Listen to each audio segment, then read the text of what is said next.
Hello everyone, welcome back to my channel. আজকে নিয়ে আসলাম uncommon একটি রেসিপি, বুটের ডাল দিয়ে গরু মাংস রেসিপি। তো আমি 14 কেজি মাংস নিয়েছি। মাংসটা ভালো করে ধুয়ে পানি ঝরাই নিয়েছি। তারপর দিয়েছি একটা কড়াই মাংসগুলো দিয়েছি। তারপর দিয়েছি আমি গরম মশলা, লবণ এবং দিয়ে দেবো আমি আদা বাটা, রসুন বাটা। আমি 10 কাপ পরিমাণ আদা রসুন পেস্ট দিয়েছি। আদা রসুন 50-50। এরপর দিয়ে দিলাম আমি 1.5 কাপ পরিমাণ সয়াবিন তেল। যেহেতু মাংসতে তেল বাইরে হবে, এই জন্য আমি তেলটা একটু কম ইউজ করেছি। তারপর দিয়ে দিছি হলুদ, মরিচ, ধনিয়া, জিরা এবং দিয়ে দিলাম পেঁয়াজ। দিয়ে আমি মাংসটা কিন্তু আধা ঘন্টা ধরে কুক করতেছি।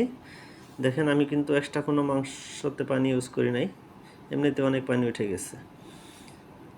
আমার মাংসটা কিন্তু 70% বয়েল হয়ে গেছে। এই পর্যায়ে আমি ডালগুলাকে দিয়ে দিলাম। ডালগুলাকে আমি 50% বয়েল করে নিয়েছি আগেই। দিয়ে আমি এটাকে 5 মিনিট কুক করেছি। কুক করার পর আমি দিয়ে দিলাম পরিমাণ মতো পানি, দিয়েছি কয়েকটা কাঁচামরিচ। দিয়ে আমি আরও 10 মিনিট কুক করেছি এটাকে। দিয়ে দিলাম একটু জিরার ফাঁকি।